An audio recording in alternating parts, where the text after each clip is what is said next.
10 is back with an I-Team story involving a Valley bus driver who blew the whistle, saying his company wasn't paying him after he tested positive for coronavirus. Team 12's Bianca Bono joins us with a story of a victory for the little guy. Bianca? Well, Markel Taylor started showing symptoms weeks ago and is now fighting the coronavirus in the hospital. All this time, he has not been getting paid.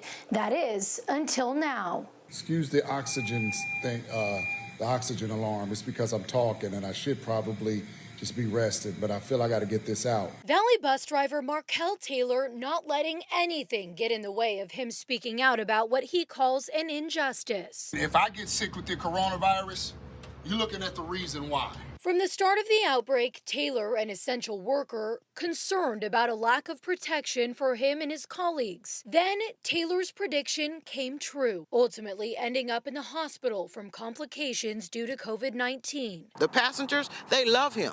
I wish his company did too. While battling the virus, Taylor also battling his employer, First Transit, a company that contracts with the city of Phoenix for public transportation. The entire time Taylor has been sick, he says he hasn't been paid. But now a spokesperson from First Transit telling the 12 News I-Team that's about to change, saying Markel will receive 100% of his scheduled wages, adding they're working with each employee on a case-by-case basis. While Taylor was pleased by the update, he was devastated to learn that his daughter has now tested positive. As he continues to fight the virus, he's advocating for a change in First Transit's policy, so every driver is protected. What do you mean by a case-by-case basis?